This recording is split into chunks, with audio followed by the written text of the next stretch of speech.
YTN 라디오 이동희 뉴스면서 2부 시작합니다. 오늘 나온 뉴스들을 언박싱해드리는 기자 언박싱. 오마이뉴스 박정호 기자 나왔습니다. 어서 오십시오. 네, 안녕하십니까. 중국 우한에 있는 우리 국민들이 탈 전세기 일정이 지연됐습니다. 오늘 밤에 출발한다고 해요. 네, 그렇습니다. 오늘 밤 8시 45분에 출발할 예정인데요. 원래 오늘 오전 10시에 출발하겠지 않습니까? 많이 늦어졌습니다. 이 전세기는 우한에 발이 묶인 교민을 최대 360명까지, 그러니까 귀국 희망자의 절반 정도를 태우고 내일 오전 귀환할 예정입니다. 원래 오늘 전세기 2대가 운행하면서 탑승객을 지그재그로 배치하겠다, 다이아몬드형을 배치하겠다라고 얘기를 했었는데, 하지만 한 대로 줄어들면서 그럴 좌석 여유가 없어졌고요. 정부는 탑승객 전원에 의료진이 사용하는 N95 수준의 고강도 마스크를 다 착용하겠다, 이렇게 설명을 했습니다. 추가 항공편에 대해서는 중국이 일단 첫 번째 전세기를 운영한 다음에 협의하자, 이런 입장이라고 알려지고 있는데요. 정부에서는 2차, 3차, 또 4차 전세기가 운영될 수 있도록 적극적으로 협의해 나갈 예정입니다. 한편 이 조원태 한진그룹 회장이 오늘 밤 떠나는 전세기에 동성하는 문제를 놓고 막판까지 고심하다가 탑승하겠다, 이렇게 알려지고 있는데요.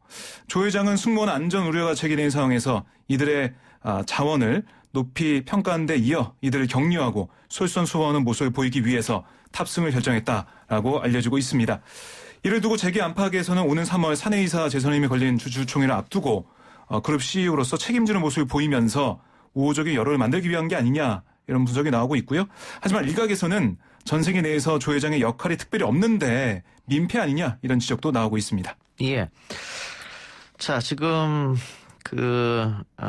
진영 행정안전부 장관이 아산에 있는 경찰인재 개발원 인근 주민들을 만나기 위해 말을 찾았다고 하는데, 차관이 갔다가 옷이 찢겨지고 하는 네, 어젯밤에 그랬죠. 그런 일도 벌어졌습니다. 네. 이 장관이 간다고 설득이 될까요? 그래서 오늘도 항의를 초반에 많이 받는 모습을 보였는데요. 진영 장관이 양승조 충남도지사, 또 오세현 아산시장과 함께 마을 회관 앞에 모습을 보이자 이 일부 주민이 달걀과 과자 등을 던지면서 거친 항의를 이어갔는데요. 중국 동포 아산시 수용 결정 결사 반대, 이런 팻말을 들고 진 장관을 향해 욕설을 쏟아내는 주민들도 있었습니다. 아니요. 중국 동포가 아닌데. 그렇죠. 사실은 우리 한국 국적자들이지 않습니까? 그러니까 이게 참 가짜 뉴스나 가짜 정보가 얼마나 잘 퍼지고 있는지 이걸 좀 볼 수가 있는 상황인데요. 이 과정에서 이 달걀이 진 장관의 외투에 또 양승조 지사의 손에 각각 떨어져서 맞는 상황이 있었습니다. 주민 앞에 선 진 장관 호소를 했어요. 국가가 가지고 있는 연수원을 검토한 결과 경찰 인재 개발안을 결정이 됐다면서 주민들이 피해를 보지 않게 철저히 대책을 마련하겠다라고 말을 했고요. 근데 이게 공기 중으로 감염이 안 되는 건데, 그렇습니다. 그러면은 공항에서 내려서 차량으로 바로 이동하지 않습니까? 네. 그리고 14일 동안 격리가 되는 그렇습니다. 것이고, 이 정도 하면 지금 전 세계적으로 이 정도 하는 국가가 없거든요. 그럼에도 불구하고 불안하다, 이런 네. 주민들 입장은 그런가 보네요. 그러니까 사실 정부의 설명과 언론 보도를 보면 격리 생활하게 될 교민들 전혀 증상이 없는 분들이에요. 예. 무증상자만 가는 겁니다. 그 주민과 접촉도 없을 테고. 그렇습니다. 네, 참 우한에서 항공편이 통제되지 않았다면 그냥 국내로 입국해서 본인 집에 가실 수 있는 분들이다, 이런 얘기도 정부가 했거든요. 예. 그러니까 그만큼 걱정할 필요 없다라고 강조하고 있는데요. 아직 주민들의 반발은 이어지고 있습니다. 일본 같은 경우에는 각자 집으로 돌려보내서 스스로 격리해라, 이렇게 했다고 하는데, 만일 우리 정부가 그런 입장 취하면 또 난리 날 거 아니겠습니까? 그렇습니다. 참 어떻게 해야 될지 모르겠네요. 예. 그러니까 우리 정부는, 지금 속보가 하나 들어왔네요. 신종 코로나 확진자 2명이 추가로 발생했다는 소식입니다. 질병관리본부 중앙방역대책본부가 오늘 국내에서 신종 코로나 바이러스 감염 확진 환자가 추가로 2명 확인됐다고 밝혔는데, 이렇게 되면 국내 확진자가 총 6명이 되는 거네요. 네, 6명이 됐고요. 이게 사실 좀 심각한 상황으로 갈 수도 있겠다라는 생각이 드는 게 국내에서 접촉자 가운데 발생한 거니까요. 지역사회에 어떻게 반응을 보일 수 있을 것인가, 이게 좀 우려가 됩니다. 확진자가 4명 상태에서 3일 지나도록 확진자가 나오지 않았기 때문에 이게 잘 되면은 추가 확진자 없이 될 수 있지 않을까, 이런 좀 핑크빛 전망을 해봤습니다만 네. 다시 확진자가 나왔네요. 좀 안타까운 상황입니다. 예. 국회 이야기를 좀 해보죠. 자, 국회에서도 당연히 이제 신종 코로나 바이러스 관련 이야기가 나왔겠죠? 네, 그러니까 한국당의 입장이 강경합니다.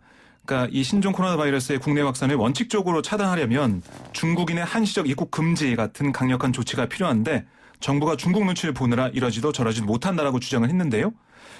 그리고 한국당은 이런 얘기도 있어요. 정부가 공식 명칭을 신종 코로나 바이러스로 발표한 것에 대해서도 중국에 대한 저자세 외교라고 또 주장을 했습니다. 이 전 세계 공통적 명칭인데 이걸 저자세라고 하면 어떡합니까? 조경태 최고원이 이렇게 얘기했어요. 우한 폐렴을 우한 폐렴이라 말하지 못한다라는 얘기를 했는데 글쎄요. 또 혐오를 부추기는 그런 명칭이 될 수도 있는데요. 이렇게 주장을 했고요. 그 메르스 사태 때 그 중동 이외에 가장 많은 환자와 사망자가 발생한 곳이 대한민국이거든요. 네. 근데 그때 그렇다고 해서 일본이나 중국에서 한국인들 전면 금지라고 했으면 우리가 가만히 있었을까요? 그렇죠. 이게 역지사지하면 생각할 수 있는 문제인데요. 한국당은 계속해서 이렇게 주장하고 있고요. 우한 폐렴 관련해서는 황교안 대표가 이 표현에 대해서 국민께서 그렇게 알고 있는 분이 많고 국민의 편한 표현을 쓰는 것이다. 이런 설명을 하기도 했습니다. 이에 대해 민주당에서는 당연히 비판했는데요. 한국당 일각에서 국민들의 공포와 혼란을 조장하고 외교적 문제로 비화할 수 있는 혐오 발언을 무분별하게 유포해서 대단히 유감이다라고 얘기하고 있고요. 이는 정부의 방역 역량을 심하게 훼손하고 있는 그런 상황이고 국제적인 의료공조 체제를 방해하는 매우 무책임하고 어리석은 행태라고 비판을 했습니다. 예. 이런 문제에 대해서는 여야가 있을 수가 없죠. 그렇습니다. 추상적인 문제인데 좀 안타깝습니다. 이것도 정쟁으로 흐른 것 같아서. 네. 자, 다시 속보가 들어왔는데요. 확진자가 오늘 2명이 늘어나서 6명이 됐고요. 확진자 1명은 3번 환자와 접촉했던 사람이고 나머지 1명은 우한에서 입국한 사람입니다. 근데 지금 3번 환자 접촉을 해서 확진자가 생겼기 때문에 최초로 이제 2차 감염이 됐거든요. 그렇습니다. 그러면 박 기자 얘기대로 심각한 상황으로 갈 수도 있겠다. 지역사회에서 얼마나 전파가 됐느냐. 네. 조금 더 지켜봐야 할 문제일 것 같고. 이 3번 확진자가 그 강남 일대 그리고 한강 일산 많은 곳을 돌아다니면서 사람들하고 접촉했기 때문에 그중에 한 분인 게 아닌가 싶습니다. 안타깝습니다. 예. 김민주당 의원이 경남 양산을에 출마한다고 했네요. 네. 다시 한번 지역주의의 십자가를 지겠다라는 말로 이 출마의 변을 밝혔는데요. 이 김두관 의원은 사실 김포갑 지역구 의원입니다. 네, 이번에 당의 요청을 받고 이게 경남 지역의 PK 지역에 가게 됐습니다. 이렇게 얘기했어요. 낙동강 전투의 승리만이 지역주의 극복을 위해 싸워온 노무현 문재인 두 대통령님과 수많은 분의 희생을 헛되지 않게 하고 50년 민주화의 역사를 지키는 길이다. 라고 강조를 했고요. 그리고 지난 2012년이죠. 경남지사 중도 사태로 도민들의 비판을 받고 있다는 지적에 대해서는 조금이라도 속죄하려는 마음으로 경남 주요 현안과 관련해 적극적으로 심부름했다. 다시 돌아가는 것도 도민들에게 진 빚을 조금이나마 갚기 위한 결단이다라고 강조를 했습니다. 예. 이 민정수석 전 대통령 비서실장이 2018년 지방선거에 개입한 혐의로 검찰에 출석했는데 포토라인 앞에 섰네요. 그렇습니다. 공개된 포토라인에 서서 자신의 메시지를 내놨습니다. 이번 사건은 작년 11월 검찰총장 지시로 검찰 스스로 울산에서 1년 8개월을 덮어놓은 사건을 이첩할 때부터 이미 분명한 목적을 가지고 기획됐다. 이렇게 주장을 했어요. 그러면서 우리 검찰이 좀 더 반듯하고 단정했으면 좋겠다. 왜 손에서 물이 빠져나가는지 아프게 돌아봤으면 좋겠다. 모든 권력기관은 오직 국민을 위해서만 필요하다. 국민의 신뢰를 잃으면 모든 것을 잃는 것이다 라고 지적을 했습니다. 그리고 검찰이 하는 업무는 특성상 한 사람의 인생 전부와 그 가족의 삶을 뿌리채 흔드는 일이다. 그렇기 때문에 검찰은 어떤 기관보다 신중하고 절제력 있게 남용함이 없이 그 권한을 행사해야 한다라고 강조하기도 했습니다. 예. 작심 발언인 것 같은데. 그렇습니다. 예. 결과는 재판으로 가면은 밝혀지겠죠. 네. 자, 대법원 전원합의체가 문화예술계 블랙리스트 사건으로 기소된 김기춘 전 대통령 비서실장과 조윤선 전 문화체육관광부 장관의 상고심에서 원심을 파기하고 사건을 서울 고법으로 돌려보냈습니다. 그렇습니다. 이게 심리 미진과 법리 오해 이걸 이유로 들었습니다. 그러니까 대법원은 이걸 보면 문화계 인사를 각종 정부 지원 대상에서 좀 직권을 남용해서 배제했다. 이걸 인정했어요. 직권남용 인정했는데 그런데 또 다른 범죄 성립 요건이죠. 의무 없는 일을 하게 한 것인지는 다시 따져봐야 한다라고 예. 지적을 했어요. 그러니까 행정기관의 의사결정과 집행은 서로 간 협조를 거쳐 이뤄진 게 통상적인데 이런 관계에서 일방이 상대방의 요청을 청취하고 협조하는 등의 행위를 법령상 의무 없는 일로 단정할 수 없다는 게 대법원의 예. 판단입니다. 그러니까 쉽게 얘기하면 직권남용 무죄 취지로 돌려보낸 거지 않습니까? 다시 그렇습니다. 재판하라. 네. 이 대법원 판결이기 때문에 그러면 이 판결로 인해서 조국 전 장관이나 양승태 대법원장 판결에 네. 영향을 미칠 것이다. 다 맞습니다. 직권남용으로 올라가 있거든요. 맞습니다. 저희 방송에서 몇 번 얘기했습니다만 직권남용을 검찰이 혐의로 입증하기는 상당히 네. 어렵다. 어렵게 그걸 됐습니다. 다시 한번 대법원에서 판결해줬다 이렇게 네. 보고요. 알겠습니다. 오늘 할 게 많아서 여기까지 됐죠. 알겠습니다. 아쉽습니다. 예. 네. 수고했습니다. 고맙습니다. 네.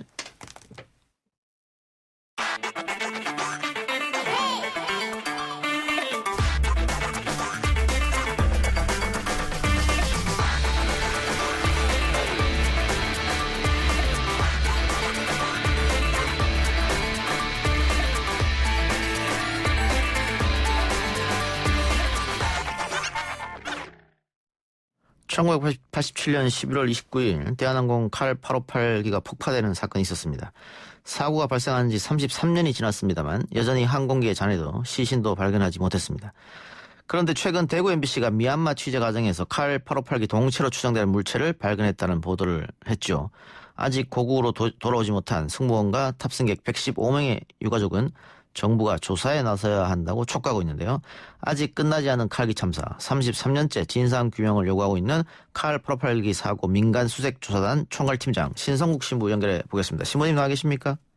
네, 안녕하십니까. 신성국입니다. 신부님은 이 칼기 폭파 사건 조사에 어떻게 참여하게 되셨죠? 네, 제가 2003년도에 그 피해자 가족들이 저를 찾아와서 예, 도와달라고 예, 자기들이 여기 이 사건의 의혹 투성이인데 예, 또 115명의 유해가 한 구도 들어오지 않았는데 예, 정부로부터 그런 유해 그 약속, 수습 약속도 그 지켜주지 않아서 예. 좀 저를 저에게 도와달라고 해서 제가 2003년부터 개입하기 시작했습니다. 예. 그 유가족 의혹 투성이 사건이라고 얘기했다는데 뭐 돌아봐도 의혹 투성이 사건이긴 하죠. 당시 뭐 수색 기간이라든가 수색 장소라든가 수색 방법이라든가 다 하나가 뭐 제대로 이루어진 게 하나도 없었고요. 그렇죠. 또 그 칼기 범인이라고 알려진 김현희 씨 자국 예. 국민이 100여 명이 사망했는 사건이었는데 그냥 풀려났단 말이죠. 그것도 예. 의혹이 있고 여러 가지 의혹이 있고 동체가 발견되지 않았던 점도 의혹인데 이게 그렇죠. 지금 33년 만에 동체가 발견됐어요. 이게 어떤 의미일까요? 예, 이 의미는 첫 번째로는 정부의 그 수색이 없었다는 거. 예. 예? 그러니까 당시부터 교통부가 사고조사에서 배제되고 안기부가 모든 것을 주도했습니다. 예. 그래서 이제 북한에 의한 테러로 발표해버렸거든요. 예. 그래서 이번의 의미는 뭐냐면 수색하지 않았다는 저희들의 주장이 명백히 드러난 겁니다. 예. 이게 수심 50m, 55m 정도라고 됐는데요. 이번에 얼마든지 정부의 수색 의지가 있었다면 예. 또 제대로 된 수색을 했다면 충분히 발견할 수 있었습니다. 예. 당시 안기부 발표는 수심이 깊고 상어가 많고 조류가 세고 뭐 이런 이유를 들었었는데 그게 아니란 말씀인 것 같고요. 아니죠. 예, 예. 네네. 이번에 또 발견된 동체가 미얀마 어부들이 발견했다고 하니까 우리 네. 당시 정부의 의지가 있었다면 그때 충분히 발견했을 수 있을 것이다. 뭐 이렇게 그럼요. 보여지는데 네. 지금 전문가들 얘기는 어떻습니까? 동체가 발견되면 그 동체 절단된 면적으로 어떻게 무슨 이유로 폭파된지 알 수 있다 이런 얘기가 있던데 맞습니까? 맞습니다. 예, 동체 형체를 보고 어디서 어느 위치에서 폭파됐는지 충분히 알 수 있고 그다음에 폭파됐다면 그 금속 속에 그 금속의 화학 분석을 해보면은 금방 그것이 어떤 폭발로 드러날 수 있답니다. 예. 그러니까 동체의 형체를 보면 모든 것을 알 수 있다고 하니까 예. 하루빨리 정부는 이 조사에 나서야 됩니다. 예, 그러니까요. 특히 33년 동안 묻혀졌던 진실이 동체를 끌어올리면 알 수 있을 텐데 네, 이거는 뭐 민간인이 할 수는 없는 문제고요. 그렇죠. 정부 당국이 미얀마 당국과 협조 요청을 네. 해서 이제 끌어올려야 되는데 지금 네. 우리 정부는 어떤 이야기를 하고 있습니까? 글쎄 그동안 제가 이 17년 동안 하면서 정부가 너무 위헌적이고 예. 또 관료들이 너무 무책임하게 예. 이 저희들의 요구를 다 묵살했습니다. 예. 이번에 대구 MBC가 현장에 가서 사고 현장에 가서 이제 이 영상으로 동체 수색을 한 걸 보고 예. 이제 비로소 정부가 저에게 연락이 오기 시작했어요. 어허. 어떤 대책을 마련했는지 저도 모릅니다. 예. 네, 그 정부에 대한 불신이 그동안 너무 컸습니다. 예. 지금이라도 나서줘야 됩니다. 그럼 관계부처가 국토부가 되는 겁니까? 글쎄 저는 국토부가 예. 제가 국토부에 3년 내내 동체수색을 요구했지만 국토부에는 계속 이거는 테러 사건이니까 국정원에 넘겼어요. 아. 그래서 국토부에 대한 불신이 너무 큽니다. 예. 그래서 청와대가 직접 예. 저는 컨트롤 타워가 돼야 된다고 봅니다. 예. 네. 그 연락이 정부로부터 왔다고 하는데 정부 어느 당국으로부터 연락을 받으셨습니까? 그래서 제가 이 자리에서는 아직 말씀 못 드리겠습니다만 아, 예, 예. 아주 중요한 곳에서 오긴 왔습니다. 예, 예. 일단 대책을 세워야죠. 예. 아니, 그러니까 빨리 끌어올리는 게 가장 중요할 것 같아서. 네, 맞습니다. 예, 이게 시간을 끌면 안 되는 문제 예, 아니겠습니까? 맞습니다. 그래서 그 정부는 이번에 대구 MC가 그 동체 잔해를 확인하고 왔으니까 대구에서 이게 칼기 동체인지 그 로고나 엠블런을 반드시 확인해야 됩니다. 가서 예. 그 현장에 빨리 급파를 해야 됩니다. 예. 그러니까 우리 정부 발표대로 북한의 네. 테러든 아니든 네네. 진실을 밝히는 게 중요한 거니까요. 또 맞습니다. 북한에서는 아직 부인하고 있기 때문에 이 진실을 네네. 동체를 끌어올려서 진실을 밝히는 것도 중요하겠죠. 그럼요. 예. 더군다나 제일 중요한 것은 이해입니다. 또 예. 115명의 이해가 한 구도 돌아오지 않았거든요. 예. 예, 그래서 그 유족들에게 그 이해를 돌려주는 것도 국가의 책임 아닙니까? 예. 네. 동체가 발견됐다는 소식을 듣고 유족들은 어떤 반응을 보였습니까? 뉴스는 정확했습니다. 이게 그 망망대해에서 그 동체를 발견하는 것은 쉽지 않거든요. 더군다나 민간인들에 의해서. 예. 그거를 하는 걸 보고 꿈인지 생신지 모르겠다. 예. 이제 그렇게 33년 동안 기다려온 동체를 발견 소식을 듣고 모두가 놀랬고 또 하늘이 도와줬다는 얘기도 많이 합니다. 예. 너무나 대단한 성과였죠. 그 대구 MBC는 이 중요한 정보를 어디서 입수했습니까? 우연한 기회에 봤다 이런 얘기도 있던데. 아닙니다. 예. 제가 작년 4월부터 꾸준히 미얀마를 가서 사고 좌표를 예.